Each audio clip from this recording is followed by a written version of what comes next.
शुभम और मनीषा एक दूसरे से बहुत प्यार करते थे और एक दूसरे से शादी करना चाहते थे। शुभम शांति देवी का बड़ा बेटा था। उनके दो बेटे थे, शुभम और करण। शुभम बड़ा था और करण छोटा।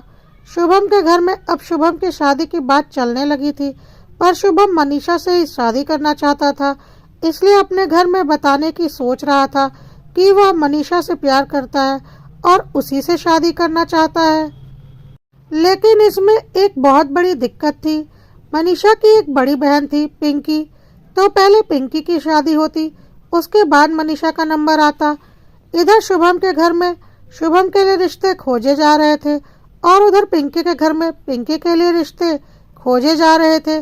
शुभम तो मनीषा के अलावा किसी और के बारे में सोच भी नहीं सकता था, लेकिन घर वाले शुभम के ऊपर शादी के लिए दबाव डाल रहे थे। शुभम ने सोचा, अभी मनीषा की तो शादी हो नहीं रही, तो चलो माँ बाप जैसा बोल रहे हैं करते जाते हैं। अभी उन्हें कुछ बताते नहीं है। जरूरी थोड़ी ना है कि लड़की देखी सुनी जा रही है तो बात फाइनल ही हो जाए, और अगर कहीं बात फाइनल होने को आई तो मैं कुछ ना कुछ बहाना बनाकर टाल दूंगा, लेकिन शादी तो मैं मनीषा से ही करूंगा। उधर मनीषा भी सोच रही थी कि उसकी बड़ी बहन पिंकी की शादी हो जाए तो वह भी अपने घर में शुभम के बारे में बताए, क्योंकि वह भी शुभम के अलावा किसी और से शादी करने की सोच ही नहीं सकती थी। शुभम और करण के पिताजी राज कौशल का फैमिली बिजनेस था, फर्नीचर का, जिसे वह दोनों भाई मिलकर संभालते थे। काफी अच्छा परिवार था, धन दौलत की कोई कमी नहीं थी। छोटा परिवार था, बस माता पिता और दो भाई। शुभम के पिताजी दुकान में बस पैसों का हिसाब किताब रखते थे, बाकी सारा काम दोनों भाई मिलकर देखते थे। काफी अच्छा घर परिवार था, इसलिए शुभम के लिए एक से एक अच्छे रिश्ते आ रहे थे और शुभम काफी परेशान हो गया था। यह तो शुक्र था कि अभी तक शुभम की मम्मी शांति देवी को कोई भी रिश्ता कुछ खास पसंद नहीं आया था और फोटो देखकर ही उन्होंने बात को टाल मटोल करके घुमा दी थी, क्योंकि वह अपने शुभम के लिए लाखों में एक लड़की लाना चाहती थी।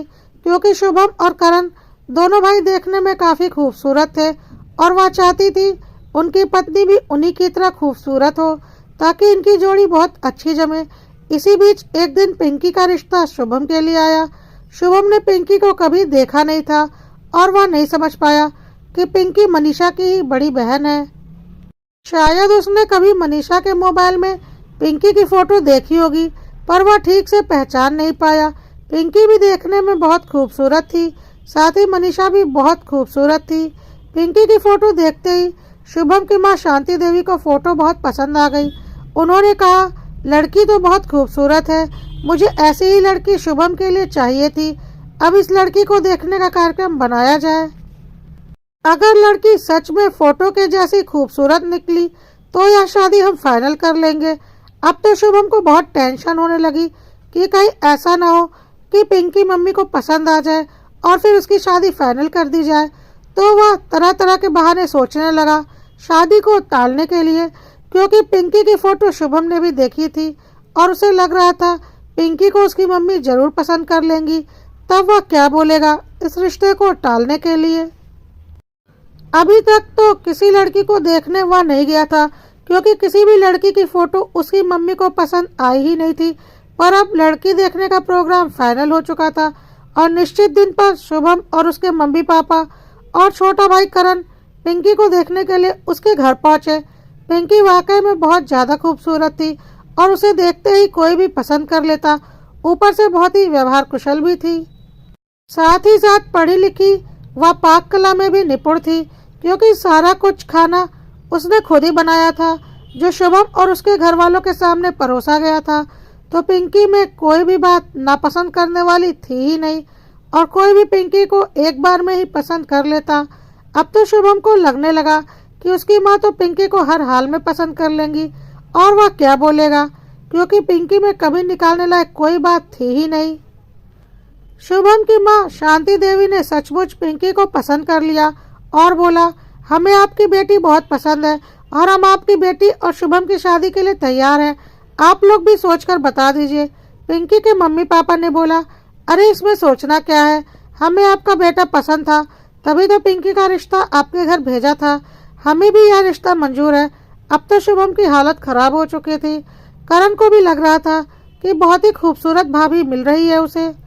तभी पिंकी की छोटी बहन मनीषा अंदर के कमरे से बाहर आई, क्योंकि अभी तक वह बाहर नहीं आई थी, क्योंकि शादी की बात फाइनल नहीं हुई थी और उसके मम्मी पापा ने कहा था कि जब तक पिंकी की शादी की बात फाइनल ना हो जाए तुम बाहर मत आना, क्योंकि कई बार ऐसा होता है कि एक लड़की को देखने लड़के वाले आए रहते हैं और दूसरी लड़की को पसंद कर लेते हैं।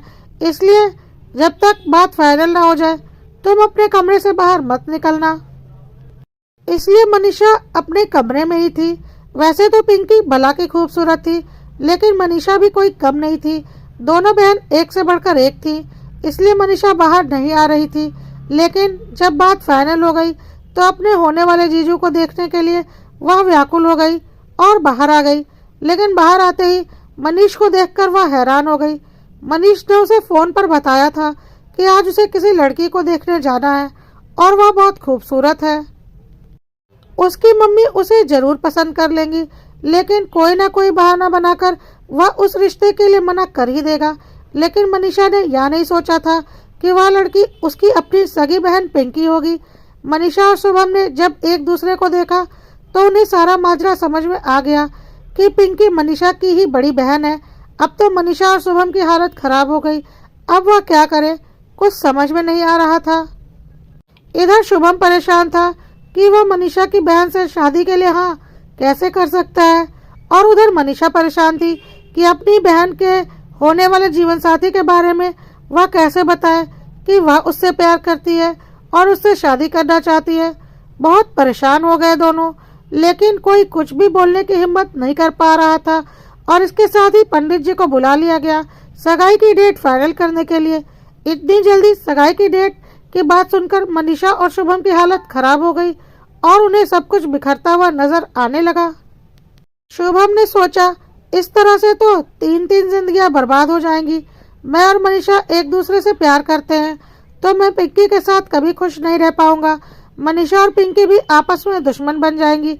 जब पिंकी को यह पता चलेगा कि मनीषा की वजह से मैं उसके साथ खुश नहीं हूँ, और मनीषा भी पिंकी से और मुझसे चिढ़ने लगेगी क्योंकि उसकी जगह पिंकी ले लेगी। इस तरह से सारे रिश्ते खराब हो जाएंगे। इससे तो अच्छा है कि सब कुछ सच सच बता दिया जाए। आज नहीं तो कल यह बात बोलनी ही है, तो आज ही हिम्मत करके यह बात बता दी जाए, ताकि यह बात आगे न बढ़े और कोई रिश्ता बिगड़े ना। इसलिए शुभम ने अचानक ही बोला, मैं यह शादी नहीं कर सकता। यह सुनकर शुभम के मम्मी पापा और पिंकी के मम्मी पापा दोनों अवाक रह गए। साथ ही मनीषा भी काफी डर गई कि अब क्या होगा। शुभम तो अब सारी बातें बोल देगा, फिर तो बहुत बड़ा बवाल होना तय है। पिंकी का भी चेहरा उदास हो गया कि ऐसा क्या हो गया कि शुभम उससे शादी के लिए मना कर रहा है। खैर, शुभम ने आगे बोला, मैं सच कह रहा हूँ, मैं यह शादी नहीं कर सकता, नहीं तो सारे रिश्ते ऐसे उलझ जाएंगे जो कभी नहीं सुलझेंगे। शुभम की मम्मी ने बोला, पागल हो गए हो क्या, कैसी बातें कर रहे हो, इतनी अच्छी लड़की है पिंकी और तुम बोल रहे हो तुम यह शादी नहीं कर सकते। बहुत गलत बोल रहे हो तुम। यह शादी हमने फाइनल कर दी है और पिंकी जैसी अच्छी बहू दोबारा मिलनी मुश्किल है, तो तुम्हें तो यह शादी करनी ही पड़ेगी। अब शुभम ने साफ साफ बोल दिया कि मैं और मनीषा एक दूसरे को बहुत टाइम से जानते हैं। मुझे नहीं पता था पिंकी मनीषा की ही बड़ी बहन है। मैं और मनीषा शादी करना चाहते हैं। मैं बड़ा हूँ, इसलिए मेरी शादी खोजी जा रही है और मनीषा की एक बड़ी बहन है, यह बात मुझे पता था और उसकी शादी खोजी जा रही है। तो हमने यही सोचा था कि मनीषा की बड़ी बहन की शादी हो जाने के बाद मैं और मनीषा अपनी शादी की बात करेंगे। लेकिन मुझे यह नहीं पता था कि आज मुझे मनीषा की बड़ी बहन को देखने के लिए ही बुलाया गया है। मैं जब मनीषा से प्यार करता हूँ तो पिंकी से शादी कैसे कर सकता हूँ। इस तरह से तो सारे रिश्ते खराब हो जाएंगे और मैं किसी को धोखे में रखकर ऐसे रिश्ते नहीं बनाना चाहता।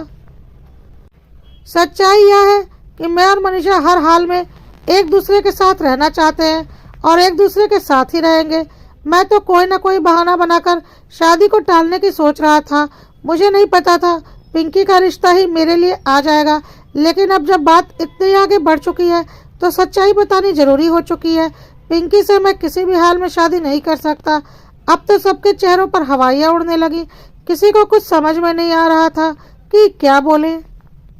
पिंकी के मम्मी पापा के लिए एक तरफ बड़ी बेटी पिंकी तो दूसरी तरफ मनीषा, दोनों अपनी ही बेटियां थी।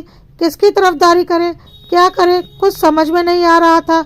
इधर शुभम के मम्मी पापा भी परेशान हो गए कि बड़ी बहन को देखने आए और बेटा छोटी बहन से प्यार करता है, ऐसे कैसे छोटी बहन से बड़े बेटे की शादी कर देंगे, और इसने पहले कभी कुछ बताया भी नहीं। और पिंकी तो शुभम की माँ शांति देवी की आंखों में बस गई थी। वह किसी भी हाल में पिंकी जैसी बहू को छोड़ना नहीं चाहती थी। लेकिन मनीषा भी किसी मामले में कम नहीं थी और शुभम की पसंद किसी भी तरह से खराब नहीं कही जा सकती थी।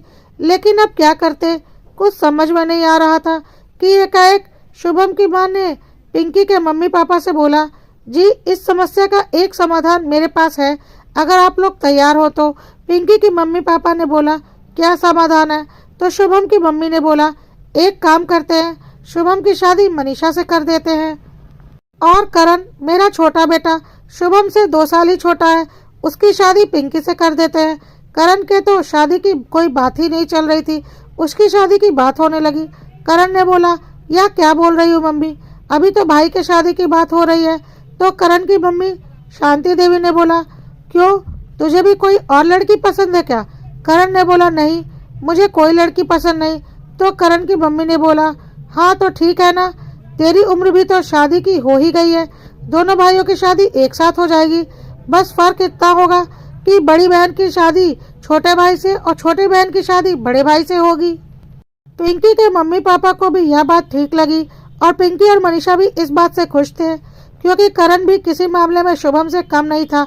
इस तरह से पिंकी और मनीषा दोनों की शादी शुभम और करण से तय हो गई और मनीषा घर की बड़ी बहू और पिंकी घर की छोटी बहू बनकर अपने ससुराल आ गई। दोनों सगी बहन देवरानी जेठानी बन गई, लेकिन थोड़ी गड़बड़ी के साथ बड़ी बहन देवरानी बन गई और छोटी बहन जेठानी। सब कुछ अच्छा चल रहा था, दोनों बहन बहुत प्यार से ससुराल में रहती थी और सारा ससुराल अच्छे से संभाल लिया था। शुभम और करण के मम्मी पापा बहुत खुश थे कि दोनों बहन देवरानी जेठानी है तो कभी लड़ाई झगड़े भी नहीं होंगे और दोनों प्यार से रहेंगी। इस वजह से दोनों भाई भी हमेशा प्यार से रहेंगे और सास ससुर की भी अच्छी सेवा होती रहेगी। सब कुछ अच्छा चल रहा था, दोनों बहन बहुत प्यार के साथ रहती। लेकिन जब सब कुछ अच्छा चलता है तो किसी न किसी की बुरी नज़र तो लगती ही है। ठीक ऐसे ही पिंकी और मनीषा के मामी सास की बुरी नज़र पिंकी और मनीषा के ससुराल पर लग गई। मामी सास कुछ दिनों के लिए अपनी ननद शांति देवी के घर आई हुई थी और जब शांति देवी के घर में इतना प्यार मोहब्बत देखा, देवरानी जेठानी को बहनों की तरह प्यार करते देखा, कोई तकरार नहीं, सब कुछ आराम से चलते देखा, तो उन्हें यह सब कुछ बर्दाश्त नहीं हुआ, क्योंकि उनके घर में भी तो 2-2 बहुएं हैं जो कि कुत्ते बिल्लियों की तरह आपस में लड़ती रहती हैं और उनकी कोई पूछ नहीं होती, कोई काम नहीं होता। दोनों अपना अपना चूल्हा चौका अलग अलग बनाती हैं और मन होता है तो सासू माँ को दे देती, नहीं तो सासू माँ को खुद अपना खाना पीना देखना पड़ता है। अपनी ननद की दोनों बहुओं में इतना प्यार से रहते देख मामी सास को बहुत जलन होने लगी अपनी ननद की किस्मत पर। एक तो इतनी सुंदर बहू है, ऊपर से इतने संस्कारी और ऊपर से पूरा ससुराल अच्छे से संभाल रखा है, बिना किसी लड़ाई झगड़े के बहनों की तरह रहती है। बहनों की तरह रहती क्या है, बहन ही है। यह बात मामी सास को बहुत खल रही थी और वह किसी भी कीमत पर उस घर में तनाव करवाना चाहती थी अपने घर की तरह। उन्होंने अपना खेल रचना शुरू कर दिया और शांति देवी से बोला, देख लो दीदी, दोनों बहनें देवरानी जेठानी नहीं बल्कि बहन बनकर ससुराल में रहती हैं। अरे मायके से आते वक्त मायके का रिश्ता वहीं पर छोड़कर आना चाहिए था। अब यह दोनों बहनें तो यहाँ अपना हुक्म चला रही हैं और तुम्हारी कोई पूछ नहीं। तुम खुद सोच लो, दोनों सगी बहनें हैं तो अपना ही सोचेंगी ना कि सास ससुर का, यानी कि तुम्हारा और जीजाजी का। यह सच कुछ दिनों में तुम्हें और जीजाजी को दिखने भी लगेगा और कुछ दिनों में यह दोनों बहनें आप लोगों को दूध से मक्खी की तरह निकाल कर फेंक देंगी। यह दोनों बहनें अभी नई नई है, इसलिए बहुत खातिरदारी हो रही है, पर यह मत भूलो यह दोनों आपस में सगी बहनें हैं और तुम और जीजाजी उनके लिए कुछ भी नहीं हो। अगर यह दोनों बहनें इसी तरह एक होकर रहेंगी ना तो जल्द ही तुम्हारा इस घर से बोरिया बिस्तरा बन जाएगा, यह तुम याद रखना। शांति देवी को यह सब बातें सुनकर ठीक नहीं लगा और उन्होंने बोला, नहीं नहीं भाभी, ऐसा कुछ नहीं है, आपको वहम हो रहा है। मेरी दोनों बहू तो बहुत अच्छी है और मेरा बहुत ख्याल रखती है, ऐसा कभी नहीं होगा। तो एक बार फिर मामी सास ने बहू के खिलाफ भड़काया। अरे अभी नई नई है ना, तुम इनका तिरिया चरित्र नहीं समझ पाओगी। अभी मेरे बहू का हाल देख रही हो ना, वह तो सगी बहनें भी नहीं है, फिर भी शुरू से ही बहुत प्यार दिखाया, और अब देखो मेरी कोई पूछ ही नहीं है, फिर या तो सगी बहनें हैं, मिलकर तुम्हें ऐसी लात मारेंगी कि तुम और जीजाजी कहाँ जाकर गिरोगे पता ही नहीं चलेगा, या दोनों मिलकर ही तुम दोनों के खिलाफ प्लानिंग करती होंगी। कुछ दिन बीतने दो, तब तुम्हें मेरी बातों में सच्चाई नजर आएगी। शांति देवी अपनी भाभी की बातों में आना नहीं चाहती थी, पर फिर भी कहीं न कहीं उनके मन में यह बातें घर कर गई थी। अच्छी खासी गृहस्थी चल रही थी कि अपनी भाभी की बातों में आकर अपने दिमाग में फालतू का कचरा जमा कर लिया शांति देवी ने। भाभी ने तो अपना काम कर दिया था, चिंगारी लगा दी थी, बस थोड़े हवा की जरूरत थी जो वक्त वक्त पर वह फोन से देती रहती थी। और धीरे धीरे शांति देवी अपनी भाभी की बातों में आकर अपने घर में तरह तरह के खेल रचने शुरू कर दिए। एक दिन सुबह सुबह पिंकी मनीषा को आवाज दे रही थी, मनीषा जल्दी सुन, जल्दी से आलू उबालने के लिए डाल दे, मुझे आलू के पराठे बनाने हैं, मैं अभी पूजा करके आ ही रही हूँ। मनीषा ने बोला, हाँ दीदी करती हूँ। तभी सास ने बोला, अरे बहू यह क्या, तुम इस घर की बड़ी बहू हो और देवरानी तुम्हारा नाम लेकर पुकार रही है। तो मनीषा ने बोला, अरे नहीं मम्मी, पिंकी दीदी तो मेरी बड़ी बहन है, मैं तो उनको हमेशा दीदी ही बोलती हूँ और वह मेरा नाम लेकर ही पुकारती हैं। तो सासू माँ ने बोला, हाँ तो वह मायके का रिश्ता था, अब तुम इस घर में बड़ी हो और रिश्ते में तुम अपनी बड़ी बहन से बड़ी हो, तो आइंदा याद रहे पिंकी तुम्हें भाभी बोलेगी या दीदी बोलेगी और तुम पिंकी का नाम लेकर पुकारोगी, पिंकी तुम्हें आप बोलेगी और तुम पिंकी को तुम कहकर बुलाओगी। ससुराल में हो तो ससुराल के रिश्ते निभाओ या मायके वाले रिश्ते मायके में छोड़ दो। मनीषा को बहुत अजीब लगा यह सब सुनकर।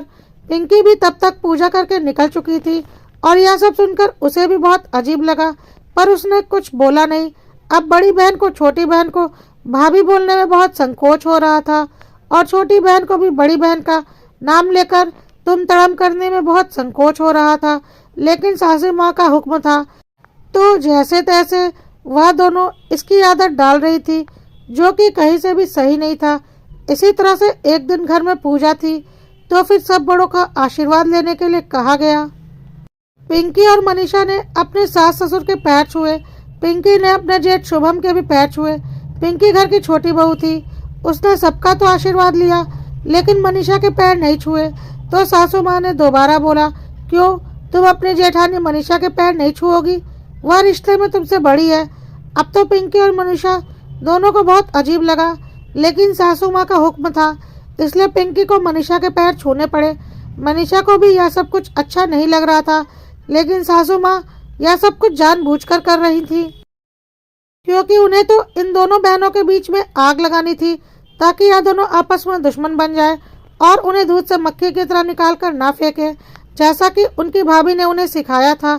जो घर अच्छे से चल रहा था उस घर को वह बिगाड़ने पर लगी हुई थी। एक दिन मनीषा को सासू माँ ने अपने कमरे में बुलाया और बोला, देखो मनीषा, तुम इस घर की बड़ी बहू हो तो बड़ी बहू बनकर रहना सीखो। पिंकी तुम्हारी देवरानी है, उस पर थोड़ा हुक्म चलाना सीखो। तुम जेठानी हो, जेठानी बनकर रहो, तुम क्यों उसके पीछे पीछे लगी रहती हो, जैसे उसे ही सब कुछ आता हो। तुम बस हुक्म दिया करो कि ऐसे करना है और तुम जो बोलो वही होना चाहिए, क्योंकि तुम जेठानी हो। तुम कुछ ज़्यादा ही दबती हो पिंकी से, मुझे यह सब कुछ पसंद नहीं। मनीषा भी अब धीरे धीरे अपनी सासू माँ की बातों में आने लगी थी और उसे भी इस बात का गुमान हो गया था कि वह तो इस घर की बड़ी बहू है और पिंकी छोटी, तो उसका रुतबा ज़्यादा है और वह थोड़ी बहुत बेरुखी पिंकी से दिखाने लगी थी। एक दिन सासू माँ ने पिंकी को भी अपने कमरे में बुलाया और बोला, तुम्हारी छोटी बहन मनीषा को तो जेठानी होने का कुछ ज़्यादा ही घमंड हो गया है, बात बात पर तुम्हारे ऊपर रौब गांठती रहती है। ठीक है, ससुराल के रिश्ते से वह तुमसे बड़ी है, पर तुम भी तो देवरानी का फर्ज निभा ही रही हो। अब देवरानी हो तो देवरानी का फर्ज तो निभाओगी ही, पर इसका यह मतलब तो नहीं कि वह बात बात पर तुम्हारे ऊपर हुक्म चलाए और तुम्हें बेवकूफ़ समझे। ठीक है, रिश्ते में तुमसे बड़ी है, यह बात तो सब जानते हैं, लेकिन समझ में तुमसे ज़्यादा नहीं है, यह बात भी सब जानते हैं। पर फिर भी वह यही चाहती है कि वह जो बोले वही हो, और तुम देवरानी हो तो तुम्हें उसकी बात सुननी पड़ती है। और पता नहीं क्या क्या बोलकर पिंकी के कानों में मनीषा के खिलाफ ढेर सारा जहर भर दिया। पिंकी ने भी बोला, जेठानी है तो क्या हुआ, मैं भी तो इस घर की बहू हूँ, जितना उनका हक है उतना ही हक मेरा भी है, मैं उनका कोई हुक्म मानने वाली नहीं हूँ। इस तरह से शांति देवी ने दोनों बहनों के बीच अच्छी खासी आग लगा दी और अपने भाभी से बीच बीच में फ़ोन पर ट्यूशन लेती रहती थी, आग में घी डालने के लिए कि आगे क्या करना है, ताकि उनका रुतबा घर में बना रहे और यह दोनों बहू उनके रुतबे को हटाकर अपना रुतबा कायम ना कर पाए। और भाभी भी उल्टी सीधी पट्टियां पढ़ा दिया करती थी अपनी ननद का घर बर्बाद करवाने के लिए। खैर, अब अगर मनीषा सुबह नाश्ते में आलू के पराठे बनाना चाहती तो पिंकी पनीर के पराठे, अगर मनीषा दोपहर में चावल बनाना चाहती तो पिंकी पुलाव, और हर बात पर उनका टकराव होने लगा। मनीषा अगर जेठानी होने के रोब गाटती तो पिंकी भी देवरानी की तरह बदजुबानी करती और बहू होने का बराबरी का दर्जा दिखाती और बोलती, मैं भी इस घर की बहू हूँ, मेरा भी उतना ही हक है जितना कि तुम्हारा। और इस तरह से दोनों बहनें धीरे धीरे दुश्मन बनती जा रही थी। और सासू माँ खुश थी कि अब यह दोनों उनके घर पर अधिकार नहीं कर पाएंगी, घर की मालकिन वही रहेंगी। लेकिन उनको यह समझ में नहीं आ रहा था कि घर की शांति धीरे धीरे भंग हो रही है। दोनों बहनों की वजह से उनके बेटों में भी तनाव बढ़ रहा था और अपने अपने बीवियों का साथ देने के चक्कर में दोनों भाई भी आपस में दुश्मन बनते जा रहे थे। एक दूसरे की शक्ल भी देखना नहीं चाहते थे, जिसका असर बिजनेस पर भी पड़ रहा था और बिजनेस लगातार नुकसान में जा रहा था। और इधर घर में भी देवरानी और जेठानी में निरंतर हो रहे कलह के कारण कोई भी काम सही ढंग से नहीं हो पा रहा था। ना वक्त पर किसी को चाय नाश्ता मिलता, ना खाना, ना घर की साफ सफाई हो पाती, ना कोई बिल भरे जाते, क्योंकि दोनों एक दूसरे से कंपटीशन में रहती कि तुम करो मैं क्यों करूं। और इस चक्कर में कोई भी काम वक्त पर नहीं हो पाता। सासू माँ को लगता था यह सब कुछ करके वह पूरे घर पर एकाधिकार रखेंगी, लेकिन यहाँ तो पासा उल्टा पड़ गया। दोनों बहुएं कुत्ते बिल्ली की तरह लड़ने लगी। सासू माँ को तो चाय पानी की भी दिक्कत हो गई, क्योंकि सासू माँ को एक कप चाय देने के लिए भी दोनों आपस में लड़ जाती कि मैं क्यों बनाऊं, तुम बनाओ। खाना पीना तो दूर की बात थी, दो दो बहुओं के होते हुए भी नौकरानी से खाना पीना बनवाना पड़ रहा था। ससुर जी राज कौशल को नौकर के हाथों का खाना पसंद नहीं आ रहा था, लेकिन दोनों बहू में से कोई भी घर का कोई भी काम करने को तैयार नहीं थी और दोनों के पति अपनी अपनी पत्नियों की साइड लेने के चक्कर में एक दूसरे के कट्टर दुश्मन बन चुके थे और एक दूसरे की शक्ल भी नहीं देखना चाहते थे। एक दिन ससुर जी काफ़ी गुस्सा कर रहे थे। बिजनेस में काफ़ी बड़ा नुकसान हुआ था, क्योंकि बिजनेस का काम से बाहर जाना था, लेकिन दोनों भाई कंपटीशन करने के चक्कर में नहीं गए कि मैं क्यों जाऊं वह जाए, और इस चक्कर में बहुत बड़ा नुकसान हो गया। राज कौशल जी ने साफ बोल दिया था कि अगर घर के झगड़े को दुकान में लाओगे तो तुम लोगों को दुकान आने की कोई ज़रूरत नहीं है, अपना रास्ता नाप लो, यह दुकान मेरी है। और जब तुम लोग छोटे थे तब भी मैं इसे चलाता था नौकरों के भरोसे, और आगे भी चला लूँगा नौकरों के भरोसे। बेटों के होते हुए भी मुझे दूसरों का सहारा लेना पड़ेगा, क्योंकि बेटे अपने अपने बीवियों की लड़ाई में पड़े हुए हैं और घर का बिजनेस खराब हो रहा है। लेकिन फिर भी बेटों को कुछ समझ में नहीं आ रहा था। इधर शांति देवी भी घर में इतना तांडव कराने के बाद भी परेशान ही थी। कहाँ वह महारानी बनना चाहती थी और कहाँ नौकरानी वाला हाल हो गया था। दोनों बहुओं में से कोई भी कुछ भी करने को तैयार नहीं होती। एक गिलास पानी भी सासू माँ को खुद जाकर लेना पड़ता, क्योंकि कोई एक गिलास पानी देने को भी तैयार नहीं होती। ऊपर से बिजनेस में लगातार डूब रहा था। राम लक्ष्मण से भाई दुश्मन बन गए थे, लेकिन शांति देवी को समझ में नहीं आ रहा था कि यह सब उनकी करनी का ही फल है। कहाँ दोनों देवरानी जेठानी बहनों की तरह प्यार से रहती थी और कहाँ बहनों को देवरानी जेठानी बनाकर रख दिया। खैर, दोनों बेटों ने अपने पिताजी से बोल दिया कि आप बिजनेस का बंटवारा कर दीजिए, हम एक साथ काम नहीं कर सकते हैं। तो उनके पिताजी ने बोला, तो जाकर अपना रास्ता नाप लो, यह बिजनेस मेरा है और मैं यह तुम दोनों में से किसी को नहीं देने वाला जब तक मैं जिंदा हूँ। मेरे मरने के बाद तुम लोगों को जो ठीक लगे करना, पर अभी तो मैं इसे चला लूँगा। अपने गुजारे के लिए तुम लोग कोई और काम धंधा देख लो या अपना बिजनेस खोल लो। दोनों बेटे तमतमाते हुए बाहर आ गए और सीधा घर जाकर माँ के ऊपर चिल्लाना शुरू किया कि पिताजी ने खुद को समझ क्या रखा है, इतने सालों से हम बिजनेस संभाल रहे हैं और हमें ही दुकान से बाहर निकाल दिया। क्या हमारा उस दुकान पर कोई हक नहीं? हमने मेहनत नहीं की है? क्या गलत बोला? अपना हक ही तो मांगा, अपना हिस्सा ही तो मांगा था। सुनकर शांति देवी को बहुत जोर का झटका लगा। बोला, आज तक तो उस दुकान को इतने प्यार से चला रहे थे, आज क्या हो गया कि तुम लोगों को अलग अलग हिस्से चाहिए? तो शुभम ने बोला, दुकान के ही नहीं, अब तो घर के भी हिस्से होंगे। देखते हैं पापा हमें कैसे रोक लेंगे, हम कोर्ट जाएंगे, हमें हमारा हक चाहिए। अब एक साथ रहना संभव नहीं है। अब इस घर के भी 2 हिस्से होंगे और दुकान के भी 2 हिस्से होंगे। तब तक उनके पिताजी राज कौशल भी घर आ चुके थे और यह सब कुछ देख रहे थे। उनकी आंखों से आंसू आ रहे थे। वह चुपचाप अपने रूम में चले गए। पीछे से उनकी पत्नी भी गई और बोली, यह क्या हो गया? हमारे घर में कितना अच्छा परिवार था हमारा। दोनों भाई राम लक्ष्मण जैसे थे, दोनों बहुएं बहनों की तरह रहती थी, कभी देवरानी जेठानी नहीं बनी। और यह क्या हो गया कि सब कुछ बिखर गया? अब वह कैसे बोलती कि यह सब कुछ उनका ही किया धरा है? अपनी भाभी की बातों में आकर उन्होंने अपने हाथों से अपने घर में आग लगा ली और बहनों को देवरानी जेठानी बना दिया, जिसकी वजह से उनके पतियों में भी दुश्मनी पनप गई और दोनों भाई भी आपस में दुश्मन बन चुके हैं। कहाँ वह पूरे घर पर अपना राजपाट चलाना चाहती थी और कहाँ आज घर टूटने की कगार पर है। कोई किसी से कम नहीं होना चाहता और किसी तरह का समझौता करना नहीं चाहता। सासू माँ को कुछ समझ में नहीं आ रहा था कि वह क्या करे। आज अपने ही बिछाए जाल में वह फंस चुकी थी और उनकी भाभी बहुत खुश थी कि जो उसके घर का हाल था वही आज उसकी प्यारी ननन के घर का हाल था और वह चैन की सांस ले रही थी। और शांति देवी अपने किए पर पछता रही थी क्योंकि वह दूसरों की बातों में आकर अपना घर तोड़ चुकी थी।